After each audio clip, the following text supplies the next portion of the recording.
যুক্তরাষ্ট্র ও ইসরায়েলের ক্রমাগত হামলার মুখে প্রতিবেশী মার্কিন মিত্রদের উপর হামলা করে যাচ্ছে তেহরান। সবশেষ ইরানের সাউথ পার্স গ্যাস ক্ষেত্রে হামলার জবাবে সৌদি আরব ও কাতারের জ্বালানি অবকাঠামোতে হামলা চালায় তেহরান। এরপরই ইরানের উদ্দেশ্যে কঠোর বার্তা দেয় সৌদি আরব। ইঙ্গিত দেয়া হয় ইরানে সামরিক আগ্রাসনেরও।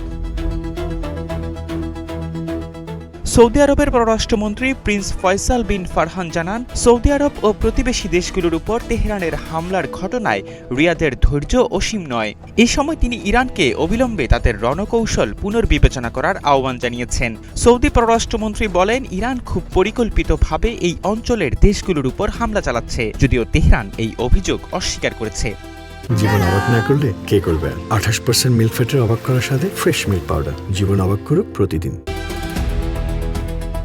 প্রিন্স ফয়সাল সতর্ক করে বলেন, সৌদি আরব এবং উপসাগরীয় দেশগুলোর বিশাল সামরিক সক্ষমতা রয়েছে। যদি প্রয়োজন হয় তবে তা ব্যবহার করতে দ্বিধা করা হবে না। ইরানকে বুঝতে হবে যে ধৈর্যের একটি সীমা আছে। সৌদি পররাষ্ট্রমন্ত্রী জানান, আশা করা যায় ইরান বার্তাটি বুঝতে পারবে এবং দ্রুত তাদের কৌশল পরিবর্তন করে প্রতিবেশীদের উপর হামলা বন্ধ করবে। তবে তাদের সেই শুভ বুদ্ধির উদয় হবে কিনা তা নিয়ে সন্দেহ আছে।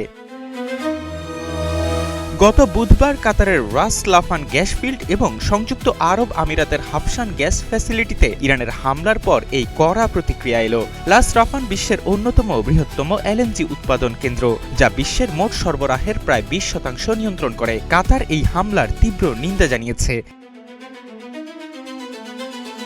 ইরানের বিপ্লবী গার্ড বাহিনী এর আগে হুমকি দিয়েছিল যে ইসরায়েল যদি ইরানের সাউথ পার্স গ্যাস ফিল্ডে হামলা চালায় তবে সৌদি আরব, কাতার ও আরব আমিরাতের তেল গ্যাস স্থাপনায় পাল্টা হামলা চালানো হবে। প্রিন্স ফয়সাল জানান, ইরানের এমন আচরণের কারণে তাদের উপর থেকে আস্থা সম্পূর্ণ নষ্ট হয়ে গেছে। এই যুদ্ধ একদিন শেষ হবে, কিন্তু ইরানের সঙ্গে স্বাভাবিক সম্পর্ক ও বিশ্বাস পুনর্গঠন করতে দীর্ঘ সময় লাগবে।